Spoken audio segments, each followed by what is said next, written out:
Hey guys, I'm Ash, travel addict and owner of Adventure Travel Pro. In this series, I'm going to walk you through everything you need to know and do when organizing your first solo backpacking trip overseas. From overcoming fears, planning your trip, and choosing the right travel gear for you, to things like how do you stay safe and healthy while abroad, or how do you meet people and make friends, and also tips on how to budget effectively so you don't run out of money while you're overseas. It's all here.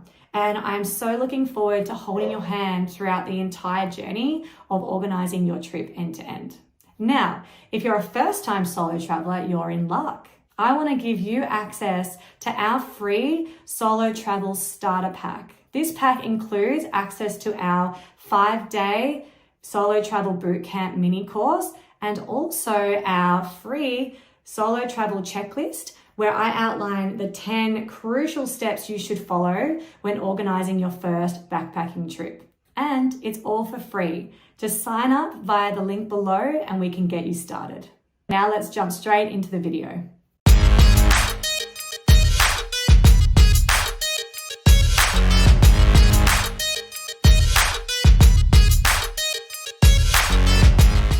Hey guys, welcome back to my channel. Today we're going to be diving into the various different styles and types of solo travel you can do when organizing your first backpacking trip overseas. All right, so next, finally, I'm going to talk to you guys about the travel style of doing it all on your own. So booking your trip, organizing your itinerary from end to end, and the benefits of traveling on your own. So the thing that I think a lot of people have this misconception about is that if you travel on your own, you have to be alone all the time. And as I said, you don't have to organize it that way. You know, you can weave some smaller tours in there. You can add some longer tours. You can also, do a couple of day trips or a volunteer project. You can really make it as diverse as you want it to be. But let's say, for example, you're only doing a 1 or 2 week trip and you want to do it entirely on your own. That's very exciting, and I'm so excited for you. When I did my first fully solo trip, I actually did Indonesia, and I did it for 1 month. And that was my taster to build up to my 1 year backpacking trip through Africa, Europe, and the Middle East. And that 1 month trip was perfect because I got to understand, do I actually enjoy traveling on my own? Yeah, what's the experience? Would I do it again? How'd I go? Did I feel safe? And, I feel like even just that 1 month trip, it was such a personal development and learning journey for me. It was fantastic. So if you're thinking about traveling entirely on your own, here are some of the benefits that I particularly love about solo travel. So this one, huge in my eyes, is you get to have complete freedom and complete flexibility on how you spend your days and your itinerary for your trip. So you don't have to worry about anybody else. You don't have to worry about if you're traveling with a friend, are they going to be interested in what you're interested in? Do you have to try and wait for them to budget and have enough money before you can go? Nope, you don't have to worry about that.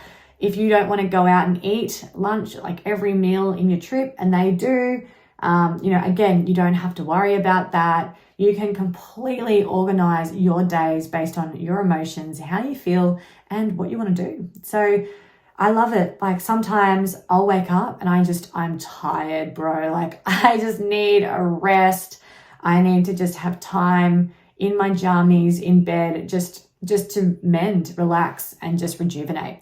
And so you can do that. You can completely do whatever you feel and want to do. Other days I'll wake up, pumped with energy. I'm ready to go for a run. I want to spend the day completely away from my accommodation and just want to explore. So that's the greatest thing about traveling entirely on your own, is you just move to the beat of your own drum. You don't have to care about anybody else. You can be completely selfish in what you want to do. And what I also find as well is that because of that independence and that kind of, that additional presence that you get when being on your own, you can completely immerse yourself into the experiences. Like, for example, for me, if I'm traveling on my own, I walk, guys. I walk and walk and walk. Most of the time, I'll clock up easy 20,000 steps per day. But what I love with that is I can just walk, I can take everything in, I can be completely present, I can breathe, I can look at the little intricate things happening and observe people watch. I love to do that.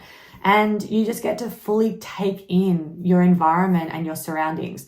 Whereas what I do find is when you're with other people, you're on a tour, you're often so distracted in the chatter or quickly moving from one place to the next that you miss those small things about being completely present in where you are. And sometimes, you know, if you're on your own, you can just sit somewhere and close your eyes and just take in the moment and have a moment of gratitude and just be like, oh my God, I'm in this amazing place. Whereas sometimes when you're with someone on a tour, you don't get the time to do that. Or you just don't have that reflection as much as when you're on your own. Another piece of the puzzle is that personal growth and confidence that you get. And I can 100% vouch for that. Like when I was leaving on the plane from Australia to South Africa, I was terrified. I was so scared. I was like, oh my God, I'm going to die. You know, I don't know what I'm doing. Left my family, my friends, my comforts for a year minimum. And I was like, shit, okay, it's real. But once you land, and yes, the first couple of days can be quite scary. You're like, oh my God, this is really weird. I don't know if I like it. But then the more that you travel on your own, the more the trust that you gain, and you start to just trust yourself more, trust that you can do it, and trust that no matter what happens, it's going to work out and you're going to get through it. And you just get to learn to be more self-reliant, because a lot of the time, no matter where you are, you have to make the decisions on your own. You need to make choices every day for your safety and just to get around and to do things you want to do. You don't have somebody else organizing all that for you, or necessarily who can just step in if something goes wrong. So I feel like you really discover who you are, and you get to step out of your comfort zone. And as part of that, you get to just really learn to problem solve, adapt, and just grow your self-confidence overall. I really am passionate about this, and that's why I love solo travel. I think it's so fantastic if building your confidence and growing personally is something that you really want to do. The other part is that self-discovery. So discovering things about yourself that you didn't know before. So whether it be things that you're interested in, or, you know, things that maybe those insecurities that you didn't realize you have, and then traveling on your own definitely brings them to light. So sometimes you can realize you've got baggage or got things that you're trying to deal with. And yeah, you've got that discovery of realizing that and actually being able to kind of reflect on it and work through it. And gain that introspection as well is really powerful when you're traveling. So I think this is as rewarding as the actual physical journey of seeing the places that are on your bucket list. I think that personal growth is amazing. Cool. So another one that I love about traveling entirely on your own is the authentic experiences that you get. So sometimes when you're traveling with a friend or traveling in a group, you end up being quite focused on them, you know, and chatting and building relationships in the group. Whereas when you're on your own, or what I find, is when you're in a group, not many locals and people actually come up to you. You know, you get used to being in that little bubble. You're with your friend, they're kind of your backup, or you're with that group and you kind of build relationships with them.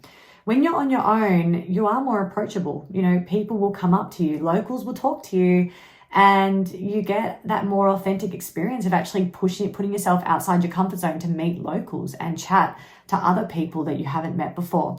And traveling entirely on your own doesn't necessarily mean you have to be alone all the time. You can stay in hostels or in places of shared accommodation, and that actually puts you out of your comfort zone as well, because you can meet other people. You just got to make an effort. You just got to try and talk with people and have a conversation. It can be daunting, but it can be totally worth it and build your confidence as well. What I like with that too is that flexibility in your social interaction. So when you're in a group tour, sometimes you don't have a choice.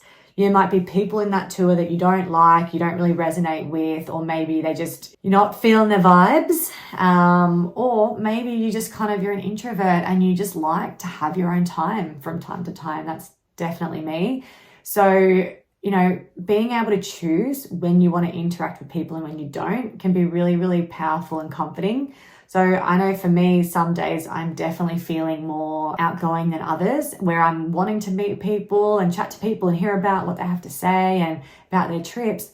Other days I really could not want anything less, and I just want to just turn inwards and just be with myself, do things on my own, have a really calm and chill day, and just be in my own space and my own company. So I love that element where you can just be flexible based on how you're feeling. Whereas when you're on a longer group tour, you might not necessarily have that choice unless you actually actively sort of separate yourself from the group for a little bit, just for your own time.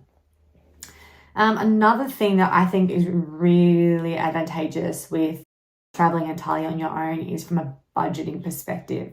So longer tours and shorter tours, you kind of pay a price and you kind of know what you're getting. But if you're traveling with a friend or with a partner or something like that, budget control can be really hard. So again, if they're interested in different things, so like if they want to eat out all the time, or they want to go shopping or do other activities that cost money and maybe you don't, it can be really awkward and difficult to actually control your budget. Whereas when you're on your own, you have complete control. If you know what your daily budget is and you know what you're working towards, you can plan your day to fit in with that.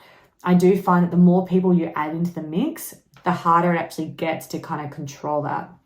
You can decide, sometimes if you want to cook in your accommodation with the kitchen and save money on food, or, one day if you just want to walk around and you don't want to take a taxi everywhere or take transport, you can do that. And that can help you to actually spread your money further, which can be really critical if you're traveling for a long time, as I did. So another great benefit of traveling entirely on your own is that you have self-paced exploration. So where I talked about from a social perspective, where you have the flexibility of being able to be social or introvert if you want to, it's the same with the pace that you travel at. So when you do a tour, you've got the advantage of the itinerary being organized, so you don't have to think or do anything, but you kind of have to work in with their pace. So if they're going really fast and you want to slow down, sometimes you don't have the choice. Sometimes you can't just, if you see a little cafe that you love to stop at and you really want to just have a hot chocolate or chill out, sometimes they'll just walk straight past it and you have to kind of keep going with the crowd and you're like, damn it, I really wanted to do that, but that's okay. I've got to stay with the group. Whereas on your own, you can be a bit more spontaneous and you can control the pace with which you travel. So what it means is if you see that little cafe and you think, oh, that's cute, I'm going to stop in there. Originally, I was going to go over here, but you know what? This looks cute. I'm going to go here. You have that flexibility. Or if you decide that you want to walk really fast and be like me sometimes, like some days where I'm on a mission to see all the sites in one day. Don't recommend. No, I'm kidding. Do it, but don't be like me and walk 20,000 steps every day. No, actually, look, I really enjoy doing that. So it just depends what you enjoy. But, you can have a slow day if you want to. You can meander around. You can be spontaneous. If you have a plan one day and decide, let's say, for example, you're planning to go to Paris and then you meet someone on your trip and think, oh, they're going to Germany. I really want to travel with them to Germany. Why not? You can do it. You've got the complete control and power of your itinerary to just be like, okay, fuck it. Screw you, Paris. I'll come back later. Germany, here we go. You can just change your mind in terms of your itinerary on the fly. And that's a really great part with solo travel too, is that spontaneity element. Another part is that sense of accomplishment. And this is a big one. And I do believe that you get this with some of the others, especially if it's your first time.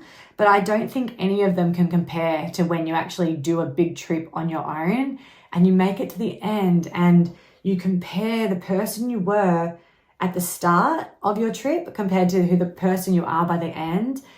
And that feeling of realizing you did it. I navigated solo travel. I planned my trip. I overcame challenges. I experienced new cultures. I learned new languages, and I got to see all these places I've dreamt of seeing for years. Nothing can compare to that amazing feeling of accomplishment and achievement. So yeah, really, really amazing. So there you have it. I've talked about 4 different travel styles that you can check out when planning your first solo backpacking trip overseas. So as I mentioned, regardless of what your interests are and your desires and your needs and what like you want to do for your trip, there is a style for everybody. And it's not even a case that you have to choose one style. You can do what I do and intertwine all the different styles throughout your trip. And that's especially relevant if you're traveling for a longer period of time. So my recommendation is you don't have to just choose one, find a way to inject them all and you'll have the most wholesome and diverse travel experience overseas. So yeah, I hope you've gained value from this session and from today's topic. And I'm just so excited that you're planning your trip and considering taking that leap of faith. Go you, girl. This is amazing. I am so supportive and so excited for you. Thanks so much for watching today's video. I hope you found it helpful. And don't forget, if you want to gain access to our free solo travel starter pack, which includes our 5-day solo travel bootcamp mini course and our 10-step solo travel checklist, simply go to our website via the link below and sign up today. That's it for today's video. I hope to see you tomorrow, where we'll dive even deeper into the world of solo travel. I look so forward to sharing all my latest tips and tricks to help you with organizing your first solo backpacking trip overseas confidently and safely.